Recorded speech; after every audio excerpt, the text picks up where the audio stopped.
કેમ છો મિત્રો? મજામાં? હવે આપણે આગળ સૂર્ય, ચંદ્ર અને મંગળ વિશે જોઈ ગયા. હવે આજે આપણે જોવાનું છે માંગલિક કુંડલી વિશે. માંગલિક કુંડલી ક્યારે જોવામાં આવે છે? જ્યારે આપણે વર અને કન્યાનો મેળાપક કરીએ ત્યારે જોવામાં આવે છે. હવે મંગળ જ્યારે આપણી લગ્ન કુંડલીમાં 1, 4, 7, 8 અને 12 હાઉસમાં બેસેલો હોય તો આપણે માંગલિક કુંડલી એને કહેવાય છે. બરાબર છે. હવે માંગલિક કુંડલી એ પ્રથમ ભાવમાં જો મંગળ હોય કન્યાના તો એને ગાંઠડી મંગળ કહે છે, અને જો પુરુષના પ્રથમ ભાવમાં મંગળ હોય તો એને પાઘડી મંગળ કહે છે. હવે જે આ ગાંઠડી મંગળ અને પાઘડી મંગળ છે એ તમારા મસ્તક પર અસર કરે છે, ઇફેક્ટ કરે છે.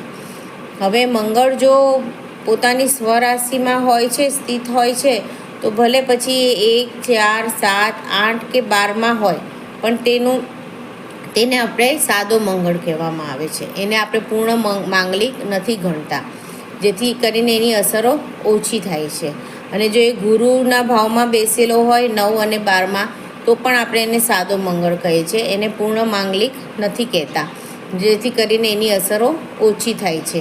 હવે મંગળની અસર 28 વર્ષ સુધી રહે છે, પછી એની ઇફેક્ટ ઓછી થાય છે. અને મંગળની સામે તમે શનિ અને રાહુ ગ્રહ બલી હોય તો પણ ચાલે છે. એટલે માંગલિકતા એની મંગળની અસર ઓછી થાય છે આપણને. એટલે શનિ અને રાહુ લઈએ તો મંગળની અસર આપણને ઓછી થાય. હવે કુંડલીમાં મંગળ હોય તો તમારે શું ઉપાયો કરવા જોઈએ? તો મંગળને આપણે સરસોની દાળ હોય એનું દાન કરવું જોઈએ, ગોળનું દાન કરવું જોઈએ, ઘઉંનું દાન કરવું જોઈએ. ગાયને ઘઉં ખવડાવો, ગાયને ગોળ ખવડાવો, અને જે લાલ મસૂરની દાળ છે એને નદીમાં વહેતી કરો. શંકર ભગવાનના મંદિરમાં લાલ મસૂરની દાળ ભગવાનને ચડાવો. આ બધું કરવાથી તમારા મંગળનો અનિષ્ટ ફળ તમને ઓછું મળશે અને શુભ ફળ મળશે. હર હર મહાદેવ.